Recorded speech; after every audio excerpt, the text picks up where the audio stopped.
పార్వతీపురం కలెక్టరేట్లో నిర్వహించిన పీజీఆర్ఎస్ కార్యక్రమంలో జిల్లా collector doctor N Prabhakar Reddy పాల్గొన్నారు. ఈ సందర్భంగా జిల్లాలోని వివిధ మండలాల నుంచి వచ్చిన ప్రజల వినతులను స్వీకరించి సమస్యలను సమగ్రంగా తెలుసుకున్నారు. పీజీఆర్ఎస్ ద్వారా అందిన అర్జీలను నిర్లక్ష్యం చేయకుండా నిష్పక్షపాతంగా నాణ్యతతో పరిష్కరించడానికి జిల్లా అధికారులు ప్రత్యేక శ్రద్ధ చూపాలని కలెక్టర్ ఆదేశించారు. ప్రజల సమస్యలను వేగంగా సమర్థవంతంగా తీర్చేందుకు సంబంధిత శాఖలు సమన్వయంతో పనిచేయాలని సూచించారు. ప్రజల నమ్మకాన్ని నిలబెట్టుకోవడం తమ ప్రాధాన్యతగా ఉండాలన్నారు.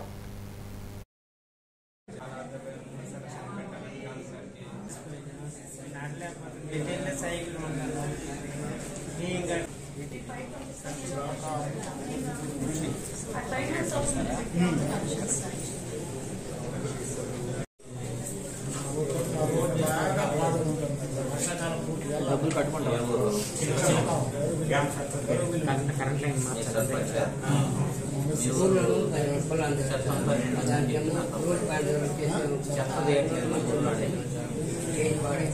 ప్లాస్టిక్ అంతా రోడ్లు